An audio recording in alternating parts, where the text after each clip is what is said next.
शेतकरी मित्रांनो नमस्कार. मी आपला अनिल वसव. आज आपण आलेलो आहे ॲटोमिशन सिस्टीम मध्ये फल्टिगेशन हा एक मुख्य भाग आहे. म्हणजे खतं देणे यासाठीच्या नवीन आलेल्या टेक्नॉलॉजी काय आहेत आणि त्या कशा वर्क करतात याची आपण माहिती घेणार आहोत. आता बघा, मी तुम्हाला पाठीमागं एक दोन व्हिडिओ दाखवले होते. त्याच्यामध्ये खतं देण्यासाठी आपण वेगवेगळ्या टेक्नॉलॉजी वापरल्या होत्या. त्यापैकी आपली पारंपरिक जी टेक्नॉलॉजी होती ती होती व्हेंचुरी.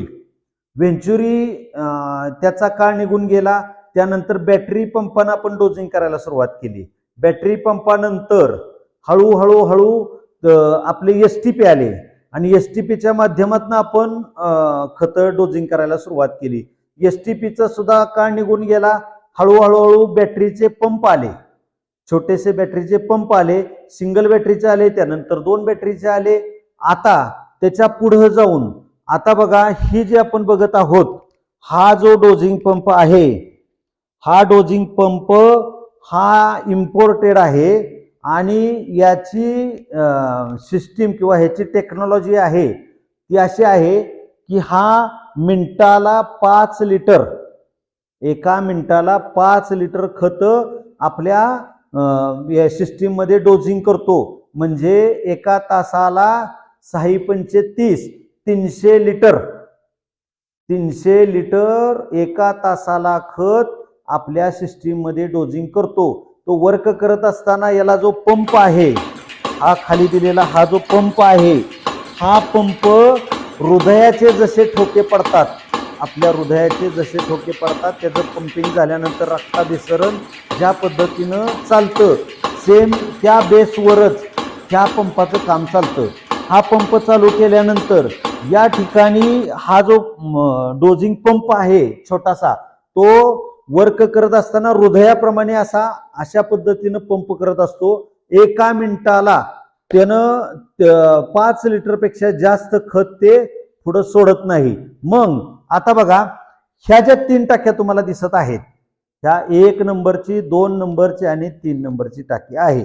आता ह्या ज्या 3 टाक्या आहेत त्यापैकी ही जी टाकी आहे, ह्यामध्ये आपण जर समजा ह्युमिक ऍसिड टाकला असेल, आता हे ह्युमिक ऍसिड आपल्याला 4 नंबरच्या प्लॉटला द्यायचा आहे. तर काय करायचं आहे, तर या ठिकाणी असणारा जो वॉल आहे तो ओपन करायचा.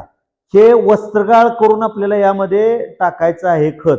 जर वस्त्रगाळ केलेलं नसेल तर त्याच्यामधनं आलेला कचरा तो या फिल्टरमध्ये इथं जाम होईल, या फिल्टरमध्ये जाम होईल. जर समजा वस्त्रगाळ केलेला असेल तर हा फिल्टर व्यवस्थित वर्क करेल.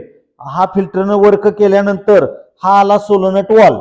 ह्या सोलोनट वॉल मध्ये आपला जो कंट्रोलर आहे त्या कंट्रोलरला इथं कमांड दिलेला आहे.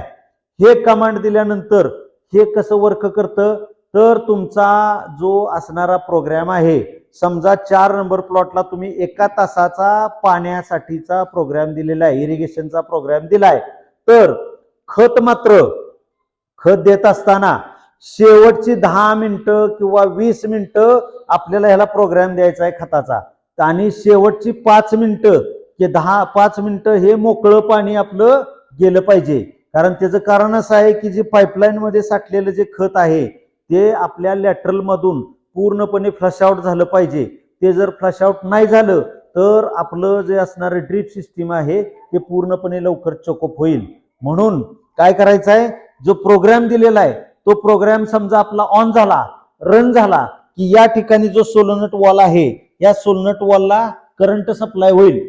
करंट सप्लाय झाल्यानंतर ही जी कॉईल आहे सोलोनट वॉलची कॉईल, ही कॉईल करंट आपल्या डायफ्रॉमला देईल.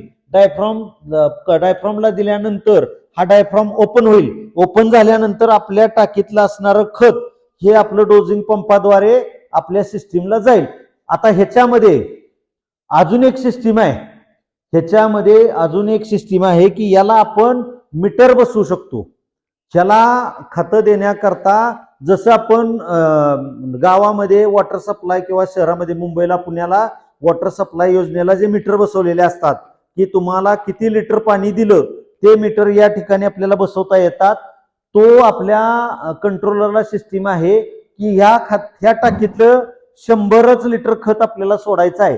तर तो जो मीटर आहे तो 100 लिटरला ऑफ होईल. ऑफ झाल्यानंतर तुमचा प्रोग्राम ऑटोमॅटिक बंद होईल. ही नवीन आलेली आताची टेक्नॉलॉजी आहे. तर ही जी टेक्नॉलॉजी आहे ही खतासाठीची टेक्नॉलॉजी आहे. आपल्याला ही माहिती समजली असावी. जर समजली असेल, आपल्याला हा व्हिडिओ जर आवडला असेल, आता ही जी टेक्नॉलॉजी आहे याच्यापेक्षा अजून ऍडव्हान्स टेक्नॉलॉजी भविष्यात आलेल्या येणार आहेत किंवा आलेल्या आहेत. अजून तुम्हाला वेगवेगळी माहिती मला देता येईल तेवढ्याला जर माहिती आवडलेली असेल तर आपण माझ्या चॅनलला सबस्क्राईब करा, लाईक करा आणि शेअर करा. अशाच पद्धतीचे नवीन नवीन व्हिडिओ पाहण्याकरता माझा चॅनल आपण सबस्क्राईब करावा. आणि इथून पुढं ज्या शेतकऱ्यांना नवीन नवीन महाराष्ट्रातील काय शेतकऱ्यांना नवीन टेक्नॉलॉजी बसवायच्या असतील किंवा जुन्या आपण पारंपरिक पद्धतीने ठिबक केलेला असेल आणि त्याला तुम्हाला अशा पद्धतीनं काय जर सिस्टीम करायची असेल तर आपण माझ्याशी संपर्क करावा. माझा मोबाईल नंबर आहे 9822 038 335. माझं नाव अनिल वसव, वडूज तालुका खटाव, जिल्हा सातारा. परंतु महाराष्ट्रातील कोणत्याही शेतकऱ्यानं जरी फोनवरनं मला सल्ला विचारला किंवा कधी मला संपर्क केला तर त्यांना डिटेलमध्ये आपण माहिती देऊयात. आणि अशा पद्धतीनं माझा व्हिडिओ आपण संपूर्ण बघितला त्याबद्दल मी आपला आभारी आहे. धन्यवाद.